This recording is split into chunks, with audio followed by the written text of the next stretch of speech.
నీకు నేను కొన్ని కొన్ని పదార్థాలు, మాంస పదార్థాలు, ఫలాలు, అన్న పదార్థము, అలాగే కళ్ళు పదార్థము, కొన్ని పదార్థాలన్నీ కూడా ఈ ప్రాంతాలలో దొరికేటటువంటివి నీకు నేను సమర్పించుకుంటాను.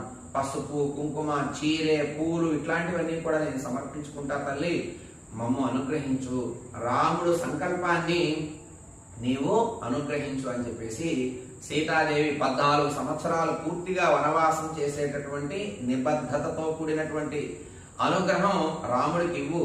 తండ్రి మాటని నిలబెట్టిన వాడయ్యేటట్టుగా నీవు అనుగ్రహించు. అరణ్యవాసం పూర్తి చేసేటట్టుగా నీవు అనుగ్రహించు. అలాగే ఏదో కోరుకుంటున్నామని అనుకుంటామేమో, మళ్ళీ మేము తిరిగి వెళ్ళేటప్పుడు ఇదే ప్రదేశానికి వచ్చినప్పుడు రాముడికి జయాన్ని అనుగ్రహించిన నీకు మేము నమస్కరించుకుంటాము. పదార్థాలు, పండ్లు, మాంసము, అలాగే కొన్ని పదార్థాలన్నీ కూడా నీకు ముక్కుగా మేము తెచ్చుకుంటామమ్మా. మా